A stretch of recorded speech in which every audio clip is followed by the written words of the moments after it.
Assalamualaikum warahmatullahi wabarakatuh teman-teman semuanya. Kita dari kelompok 10 Ekonomi Syariah 6C akan menjelaskan tentang peran negara dalam ekonomi politik. Silahkan simak penjelasan berikut ini. Baik, sebelum masuk ke materi, perkenalkan nama saya Sahira Yuni Hafizah, NIM 12402193128. Di sini saya akan menjelaskan materi pertama dan juga materi kedua, yaitu tentang dimensi kekuasaan dalam ekonomi dan juga negara relasi kekuasaan. Baik, yang pertama yaitu dimensi kekuasaan dalam ekonomi. Menurut Derrida Conway dalam Muhtar Mas'ud menyatakan bahwa pendekatan dimensi kekuasaan mengutamakan peran lembaga sosial dan politik, termasuk lembaga kekuasaan sebagai alat produksi kemakmuran.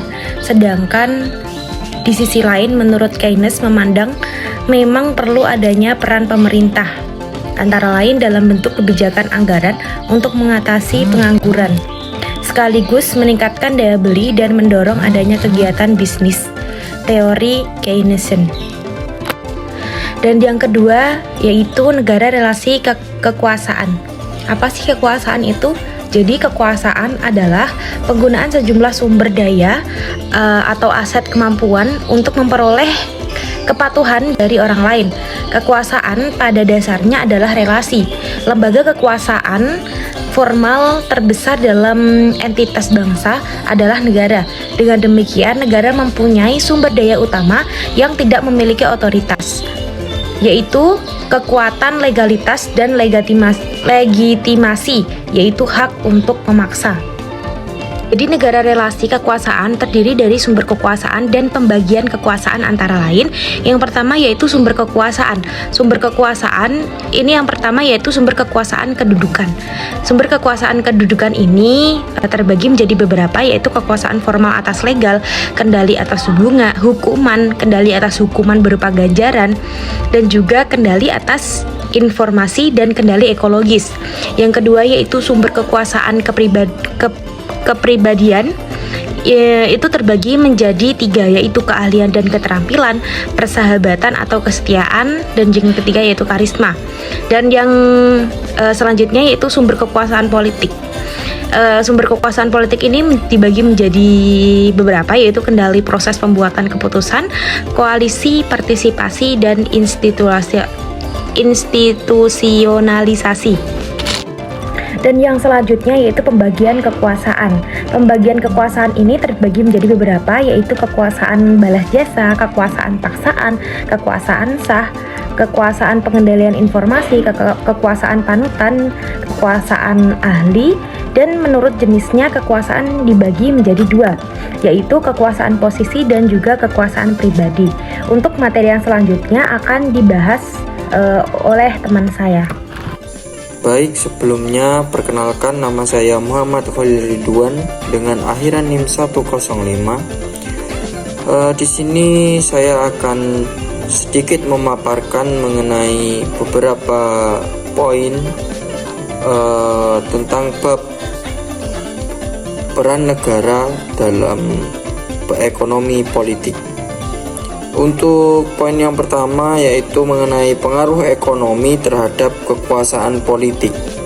Baik, di sini terdapat tiga konsep dasar yang mendasari pengaruh ekonomi terhadap kekuasaan politik ini. Tiga konsep dasar tersebut yaitu nilai, kepentingan, kemudian kekuasaan. Jadi dapat ditarik bahwasanya semua aktivitas politik tentu akan mengandung ketiga konsep tersebut, di mana aktivitas politik yang bermakna selalu berdasarkan nilai-nilai tertentu.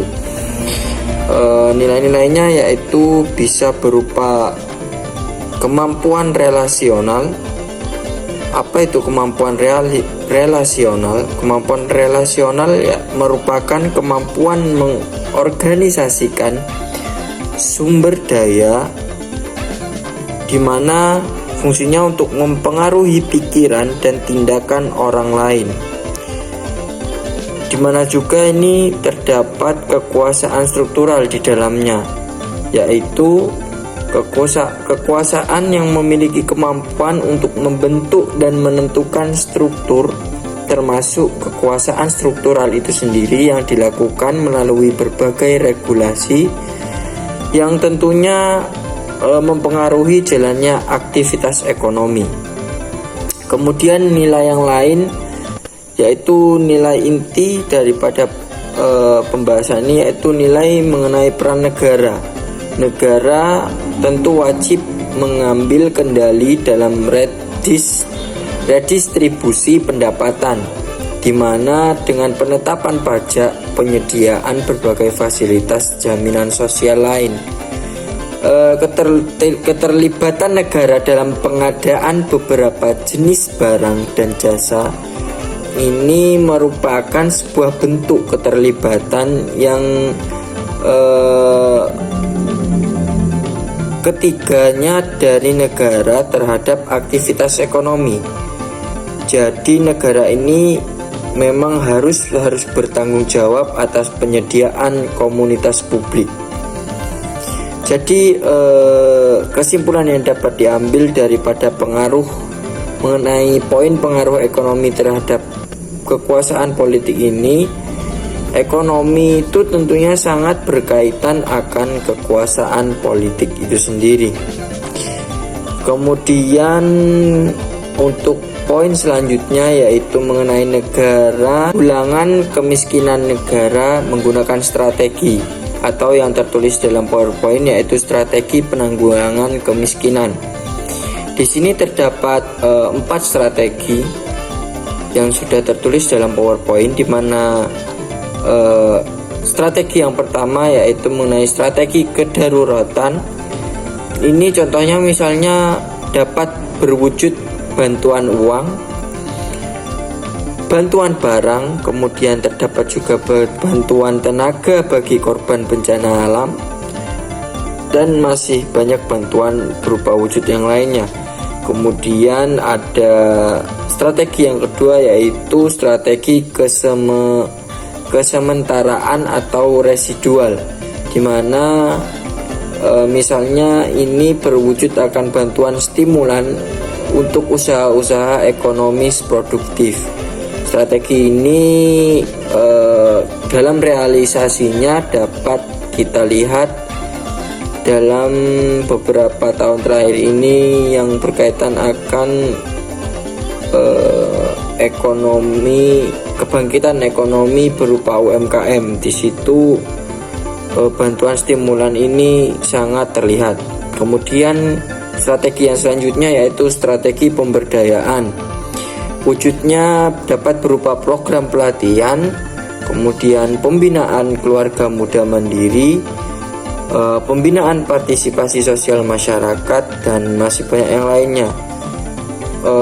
Untuk akhir-akhir ini yang dapat dilihat yaitu pembinaan keluarga muda serta pembinaan anak dan remaja. Ini tentu perlu lebih ditekankan untuk kepentingan pertumbuhan ekonomi negara ke depannya. Dan strategi yang terakhir, strategi ini lebih condong pada istilah yaitu strategi penanganan bagian yang hilang, di mana program ini dianggap dapat memutuskan rantai kemiskinan melalui penanganan salah satu aspek, di mana salah satu itu menjadi sebuah kunci kemiskinan yang apabila dalam tanda kutip disentuh saja akan membawakan dampak pada aspek yang lainnya. Wujudnya dapat berupa pemberian kredit